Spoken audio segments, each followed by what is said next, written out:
Hello guys, বাড়িতে আসার পরে কিন্তু ভ্যানে করে ঘোরার মজাটাই অন্যরকম। আজ কিন্তু দুই ভাই বেরিয়েছিলাম ভ্যানে করে, একটা অন্যরকম ফিলিংস। এই ভ্যানে চড়াটা সত্যিই মনোমুগ্ধকর। সুন্দর একটা লেক, এই লেকের পাশে বসে সময় কাটানোর মজাটাই অন্যরকম। এত সুন্দর একটা ভিউ, অনেকেই ঘুমিয়ে থাকে এই জায়গাটাতে। এত সুন্দর একটা লেক দেখেন, এখানে কিন্তু পরিবেশটা অনেক সুন্দর ছিল। তো এমন খুব সুন্দর দৃশ্যগুলো দেখতে আমার খুব ভালোই লাগে। মনে হয় বৃষ্টির দিনে সেই ছোটোবেলায় হারিয়ে যায়। প্রচণ্ড বৃষ্টির ভিতরে ফুটবল খেলা তো দূরের কথা, ভয়ে সবাই উঠেই গেল। এত সুন্দর করে খেলা হচ্ছিল, কিন্তু নিমিষেই বৃষ্টিতে সব কিছু ভেস্তে গেল। দেখুন, গ্রামের ফুটবল খেলা কিন্তু সেই ছোটোবেলার কথা মনে করিয়ে দেয়। এখন আর বাচ্চাদের খেলাধুলার দিকে দেখাই যায় না, সবাই মোবাইল নিয়ে ব্যস্ত থাকে। তো এমন সময় সবাই যে খেলার দিকে ঝুঁকে আছে, এটাই আসলে অন্যরকম। তারুণ্যের এই দৃষ্টিভঙ্গি যদি চেঞ্জ না হয়, তো কখনোই ভালো কিছু করা সম্ভব না। এমন মাছ ধরার দৃশ্য গ্রাম অঞ্চল বা নদীতেই দেখা যায়।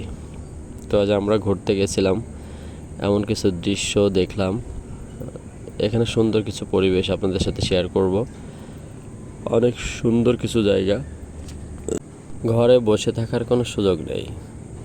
চারিপাশটা একটু দেখুন, জায়গাটা দেখে হয়তো কেউ চিনতে পারবেন না, কিন্তু ভিউটা অনেক সুন্দর ছিল। আর এমন সব সুন্দর সুন্দর জায়গায় ঘোরা বেড়ানোটা আমার একটা নেশা হয়ে গেছে। দেখুন কত সুন্দর পরিবেশ, চারিপাশে সবুজ আর সবুজ।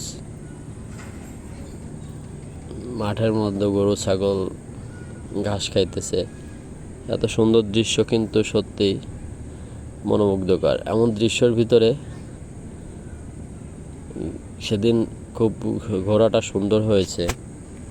এই মাঠের সাইড দিয়ে কিন্তু লেক, আর এই লেকে কিন্তু প্রচুর পরিমাণ মাছ চাষ হয়। এত ফাঁকা জায়গায় দেখুন রাস্তাগুলো কি কাদা, চারিপাশে অনেক ঘন জঙ্গল, আর এই রাস্তাটাই তৈরি হচ্ছে এখানে। জায়গাটা কেমন যেন মানে গোছালো না। যাই হোক, কাদা হলেও রাস্তা দিয়ে হাঁটতে কিন্তু খুব সুন্দর লাগে। দুই পাশটা কিন্তু বেশ সুন্দরই লাগছিল, যদিও ক্যামেরায় ভালো আসে নাই। বৃষ্টির সময় এরকম পলিথিনের উপরে পানি আটকানোর দৃশ্য কিন্তু সত্যি মজার। এত সুন্দর করে থাকে, সেই মনে আছে কচুর পাতার উপরে বৃষ্টির পানি, এমন দৃশ্য এটাই। তো এখন আমরা একটা জায়গায় ঘুরতে যাব, এটা হচ্ছে বাংলাদেশ বেতারের ওই দিকটাতে। এটা অবশ্যই কবিরপুরের এই সাইডে। তো জায়গাটা দেখলে বুঝতে পারবেন। আমরা এখন আছি কবিরপুর, দক্ষিণ কবিরপুর মডেল স্কুল। তো এর পাশেই কিন্তু বাংলাদেশ বেতারের প্রধান গেটটা, যেটা আপনারা এখন দেখতে পাচ্ছেন। তো যারা এদিক দিয়ে আসছেন তারা অবশ্যই এটা দেখে থাকেন। এমন খুব সুন্দর জায়গাটা, যে ভিউটা দেখছেন এটা আমি ছাদের উপর থেকে নিছি।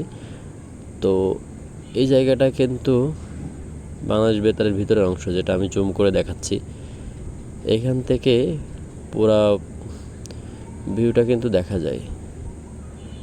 উপরে থেকে দেখলে বোঝার উপায় নাই, আসলে উপরে সৌন্দর্য একরকম আর নিচ দিয়ে দেখলে আর এক রকম লাগে। তো বিশেষ কিছু জায়গা আপনাদের দেখানোর চেষ্টা করব, সবাই অবশ্যই সাথেই থাকবে।